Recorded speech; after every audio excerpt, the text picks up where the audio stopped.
अस्सलामु अलैकुम वरहमतुल्लाहि वबरकातुहू। मुअज़्ज़ज़ सामीईन और नाज़रीन, उम्मीद है आप सब खैरियत से होंगे।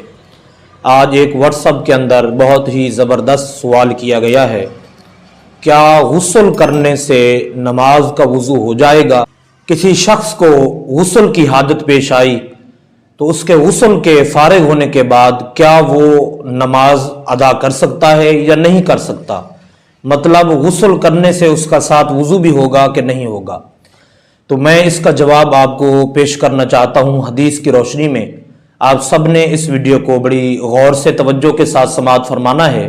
कई अहादीस पाक साबित हैं कि नबी पाक अलैहिस्सलातु वस्सलाम जब गुस्ल फरमाते थे तो सरकार दो आलम सल्लल्लाहु अलैहि वसल्लम ने अलग फिर वज़ू नहीं फरमाते थे। कई मरतबा, एक दो मरतबा नहीं है। फिर सरकार अलैहिस्सलातु वस्सलाम गुस्ल की फरागत के बाद सरकार नमाज भी पढ़ लेते थे। अब काफ़ी लोग इस तरह करते हैं, पहले वज़ू बना लेते हैं, बाद में गुस्ल करते हैं, फिर वज़ू करते हैं। तो अगर कोई शख्स इस तरह करता है तो भी ठीक है। अगर कोई शख्स गुस्ल करने के बाद दोबारा वज़ू करता है नमाज के लिए, ये अफजल है।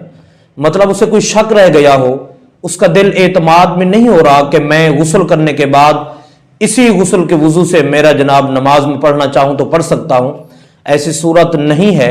अगर वो अलग वज़ू करना चाहता है तो वज़ू कर सकता है। लेकिन जो अहम मसले, जो मैं आपको मसले पे गुफ्तगू करके सुनाना चाहता हूँ, वो ये है कि कोई शख्स अगर गुस्ल कर लेता है, गुस्ल के बाद अगर वो चाहता है कि मैं नमाज अदा कर लूँ तो उसे रुख्सत है कि वो नमाज अदा कर सकता है, इसलिए कि नबी पाक अलैहिस्सलातु वस्सलाम ने इस तरह का अमल फरमाया है।